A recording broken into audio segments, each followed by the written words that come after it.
क्रांतीवीर चापेकर स्मारक समिती संचलित खिवणसरा पाटील शिक्षण संकुल थेरगाव येथे 13वे बालकुमार साहित्य संमेलन संपन्न।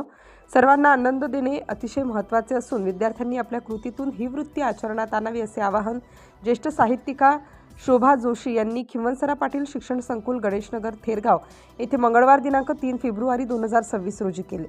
समरसता साहित्य परिषद पिंपरी चिंचवड शाखा आयोजित 13व्या एकदिवसीय समरसता बालकुमार विद्यार्थी साहित्य संमेलनाचे अध्यक्ष मनोगत व्यक्त करताना शोभा जोशी बोलत होत्या। स्वागताध्यक्षपदी ज्येष्ठ विधिज्ञ ॲडव्होकेट सतीश गोरडे हे होते। तसेच महाराष्ट्र कामगार साहित्य परिषदेचे अध्यक्ष पुरुषोत्तम सदाफुले, डॉक्टर नीता मोहिते, व्याख्याते प्राध्यापक दिगंबर ढोकले, नितीन बारणे, मुख्याध्यापिका मंजुषा गोडसे, समरसता साहित्य परिषद पिंपरी चिंचवड शाखाध्यक्ष मानसिक चिटणीस अशा सर्व मान्यवरांची व्यासपीठावर प्रमुख उपस्थिती होती। ढोल ताशांच्या गजरात पारंपरिक वेशभूषेतील विद्यार्थ्यांनी मान्यवरांसह उत्साहात ग्रंथदिंडीने संमेलनाचा प्रारंभ केला। तर औक्षण शिवगर्जना अनुष्का चिटणीस या युवतीने सादर केली। गणेश वंदना, दीपप्रज्वलन, प्रतिमा पूजन, सरस्वती स्तवन करून उद्घाटन सत्राचा प्रारंभ करण्यात आला। मानसी चिटणीस यांनी प्रास्ताविकातून विद्यार्थ्यांची साहित्य रुची वृद्धिंगत व्हावी असे आवाहन केले। ॲडव्होकेट सतीश गोरडे यांनी सामाजिक समरसता स्थापन व्हावी हा भारतीय संविधानाचा उद्देश अधोरेखित केला। पुरुषोत्तम सदाफुले यांनी विद्यार्थ्यांना भावी काळात देशाचे स्वातंत्र्य अबाधित राखण्याचे कार्य करावे असे आवाहन केले।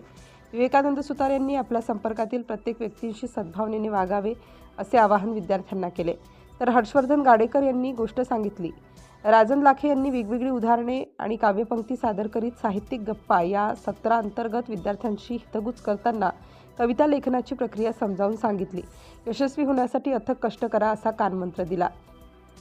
केतन सांगडे या विद्यार्थ्यांनी सूत्रसंचालन केले। कथाकथन सत्रात मुख्याध्यापिका अश्विनी बाविस्कर यांच्या अध्यक्षतेखाली रुद्रांग धुमाड, वैष्णवी कांबळे, मानसी पाटील, सहारा सरवदे, आलिया शेख, दिव्या मांगलीवाड, प्रवीण काटेकर या विद्यार्थ्यांनी कथानक केले। रुद्र कदम या विद्यार्थ्यांनी सूत्रसंचालन केले। समारोप सत्रात नगरसेविका शालिनी गुजर, सामाजिक कार्यकर्ते ॲडव्होकेट आकाश गुजर, कुमुदिनी घोडके यांची प्रमुख उपस्थिती होती।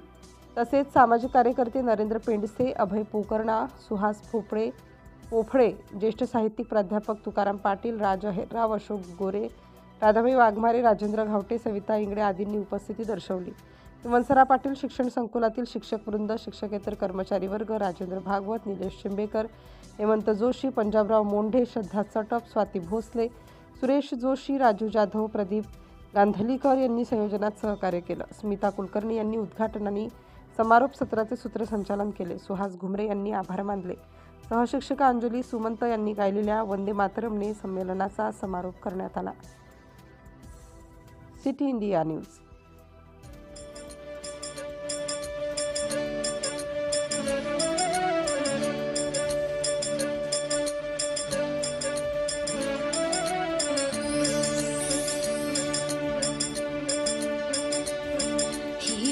भूमि जन्मभूमि कर्मभूमि अमुची महावंदनीय अति प्राणप्रिय ही माय मराठी अमुची।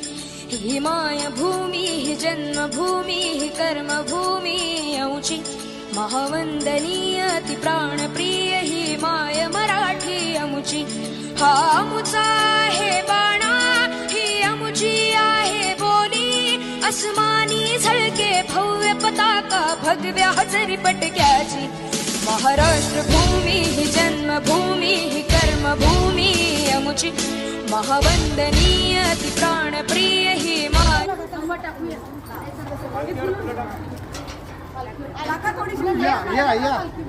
या हळूहळू ये जर फुलं टाकायला